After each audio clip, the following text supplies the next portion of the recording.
All right, guys. Our next guest is the talk of the UFC's middleweight division, a self-proclaimed good cunt, and will be taking on Derek Brunson at UFC 230 on November 3rd at the iconic Madison Square Garden.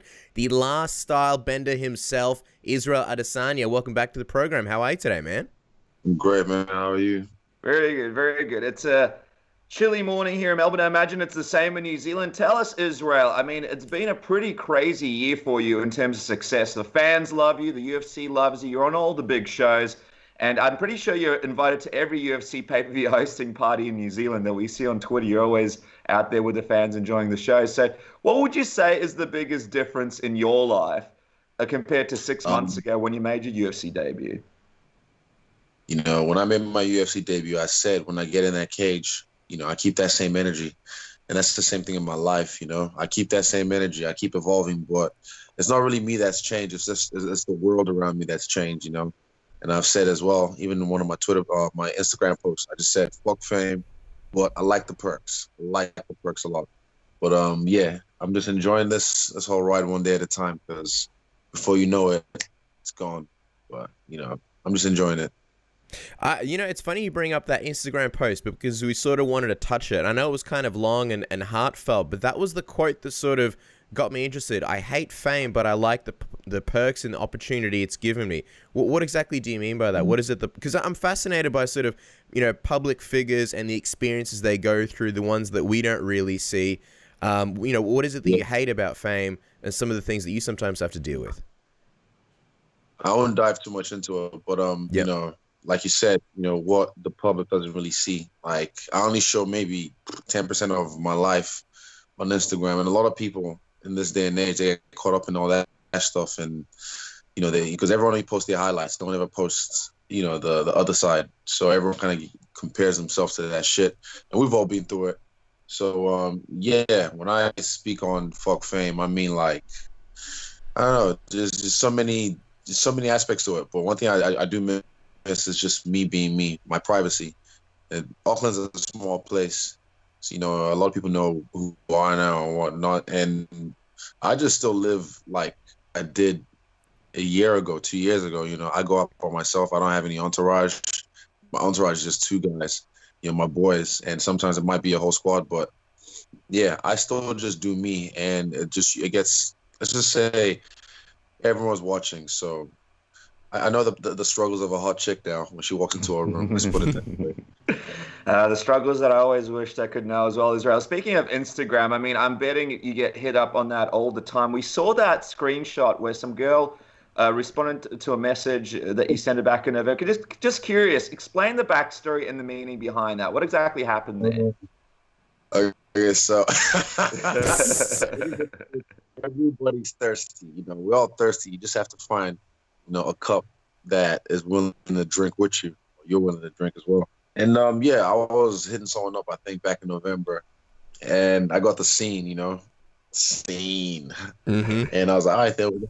And funny enough, it was after my Glendale fight, which was in like May or something.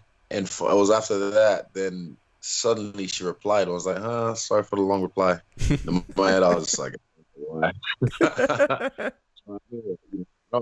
Yeah, I just thought it was funny. It was.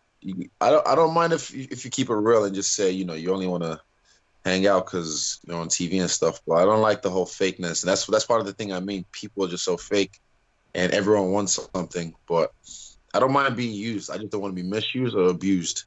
Because if you're not used, yeah, I can use you if you can use me, and it's mutual, but not misuse or abuse. I'm just curious, with that conversation, was that the end of it? I know you sort of hit, she's like, oh, sorry for the delayed reply, and you're like, oh, yeah, I wonder why. Was that the end of it, or did it continue afterwards? I got the scene again. I got the scene again, and that was it. That's I keep it real. I don't play. Well, speaking of things that have been building up for a while, you predicted on our show that you would be fighting Derek Brunson way back when you just beat Marvin Vettori. But it goes even further than that. You guys apparently met in 2015. Describe that interaction. What exactly happened? So that was a UFC in Auckland, and Yeah, in Auckland, like there's not a lot of brothers, not a lot of black people. So when you see another brother, you kind of give this blackness confirmed salute, like, what's up? I'm black. But and then I saw him, like, kind of like just up, and he iced me, and I was like, this motherfucker. And I just knew back then straight away I knew I was gonna fight him, and that showed me as well that he knew who I was. That was 3 years ago when I wasn't even signing the UFC, and I was making noise. These guys all knew who I was, but I said I'm the Dark Lord, Lord Voldemort. They can't say my name. They won't even mention me. So yeah, that just proved it to me. Like, this guy already knew I was a threat way back then. Because I mean, what was stopping him from saying, confirming? But he's a shit cunt anyway. So yeah, he's one of those guys. Like, after the fight, I don't really care if he's hurt. Let's put it that way. Oh, wow. It's interesting because when you guys were doing the press conference stare down, it was such a big contrast in terms of body language, where sort of he was leaning in a lot towards you. You were sort of, I guess, standing tall. That's how he's gonna fight. Not for Dana holding him back. He would have leant right into my punch or an uppercut or something. Because I had my fist on his chest. So that's exactly how he's gonna fight. You see me, I established the range. Boom, fist on his chest, and you see him just rushing in, even with Dana in the middle, and Dana had to hold him back. That's exactly how he's gonna fight. It's already said and done. He's already given me, like, showed me his hands, and he even admitted, yes, I'm a bum, but I'm gonna change that. I'm gonna change that. He ain't gonna change shit. He's been trying to change his style for how long, but he's gonna revert to his habits, and he does his habits, and my habits is winning, and winning is a habit, so I'm gonna keep winning. What do you make of the fact that he kept yelling and repeating that you were too skinny throughout the thing? That was his biggest attack, sort of put down to you. Yeah, and he had like some lines he was gonna say, and you can see when he remembered them, he'd be like, "Oh." I'm like, shut up! Like, honestly, like, this is that meme I made of him with the book Trash Talking for Dummies. That's exactly what I knew, and I posted that just before I got to the press conference. I knew, I was like, this guy's already got some bullshit he's memorized. He's gonna repeat it and try and be louder, so that way he thinks his win. That's how his mind works.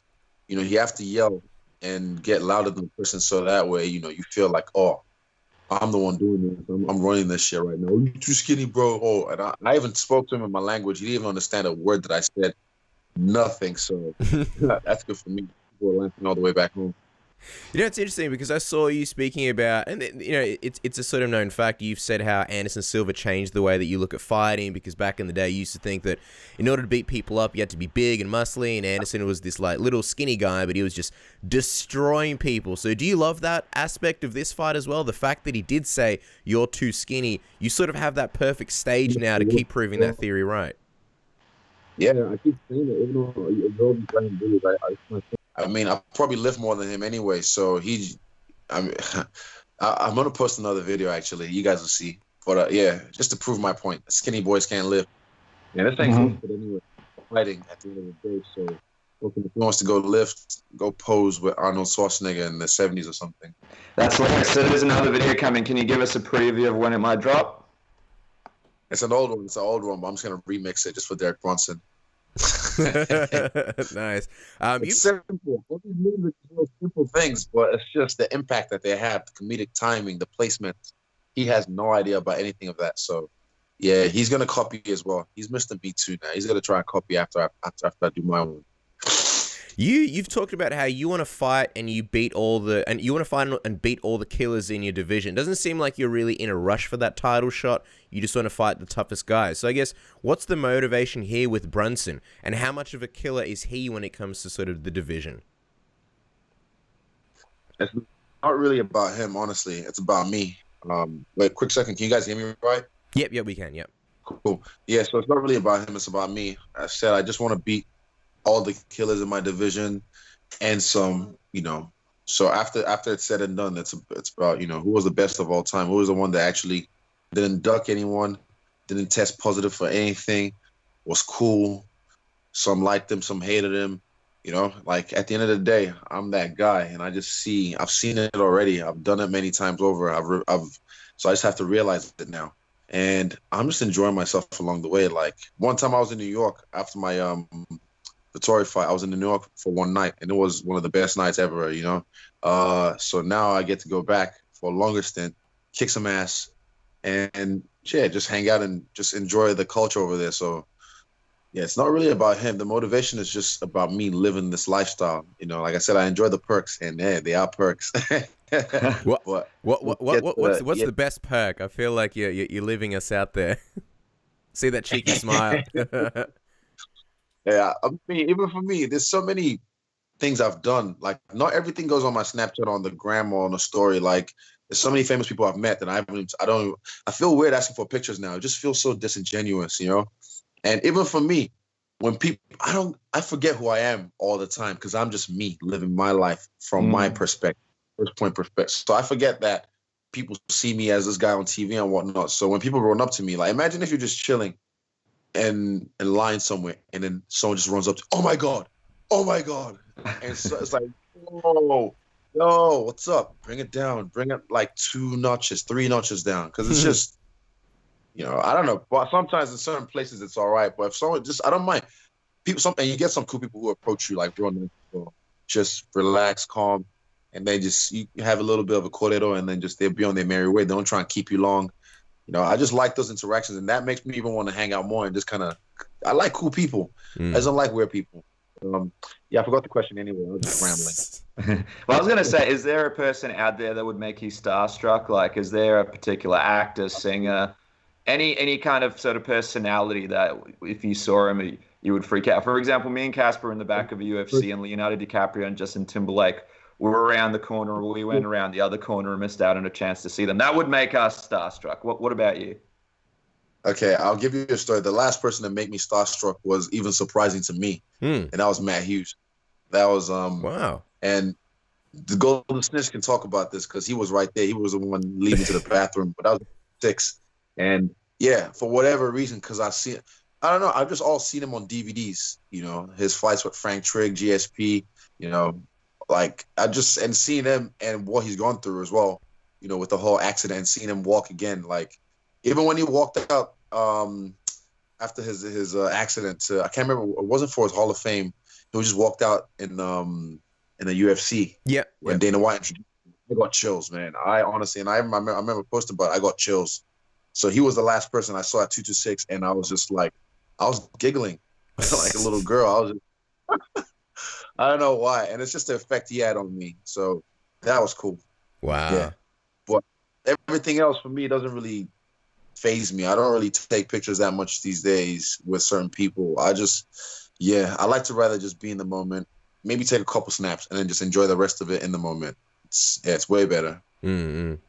Just going before off what you said, I know you sort of say that you always like to sort of feel out the fight, and it's on you. It's about you. It's not on your opponent. And in training, you don't really train specifically for your opponent. You just better yourself. I mean, so as the last style bender, what has been the focus for you in training? I know you don't get too much time to sort of really. I mean, it's sort of fight to fight for you, but what has been the biggest focus and I guess biggest development for you that you've enjoyed recently? Who else is the most active fighter this year? I can't think of one. You're the new Cerrone. Yeah, fuck. I even met Cerrone as well at the press conference. He's cool, but you know he's getting old as well, so he can't really do, you know, the shit that the way he was doing as well. And yeah, fuck. I've been busy and I'm loving it. You know, after the fight, I said I was gonna take some time off. And I did. That's the funny thing. I just thought I might leave longer. But then within like 2-3 weeks, I was just like, I want to fight again. So, yeah. And, you know, we just signed a new contract. So, hey, you know, we're enjoying ourselves over here. But, yeah. What was the question again? Just, I guess, the biggest development and focus in training, if there's been anything that you've been sort of enjoying recently. No, not really. I've just been enjoying the process of it. We've picked out some shots for Brunson over there. You mentioned the new contract. I mean, we always know the next contract is always the best contract. Are you happy with the deals in your contract? And do you feel like they reflect sort of what you bring for the UFC when you go to these shows? Because a lot of people sort of see you as the big sort of rising star and a person that brings in a lot of people and attention. Call it what it is. I'm the next cash cow. No, I'm saying like the new contract definitely, you know, I always, you know, feel like maybe because I know who I am and what I'm going to do for the company. So I know I know my worth. but it just has to. What I've shown them so far in 3 fights for the new payroll I'm on. I mean, for 3 fights, that's not bad. 3 fights in the company, I'm already like, I'm doing more than a lot of these vets in this game, a lot of champions in this game. Let's just put it that way. Talking just everything wise, you know, a lot of guys being in this game haven't even headlined ever, and I did it in my 3rd fight. A lot of, you know, I mean, I might even go for the belt in my next fight, depending on how I smoke Brunson. You know, anything can happen. You know, never say never. I just feel like now's the time. I'm gonna whoop these guys anyway, so might as well look good doing it with some gold around my shoulder. You know, so yeah, we'll see. We'll see what happens, but I'm enjoying myself. I'm happy with the new contract. Life is good. LG, baby.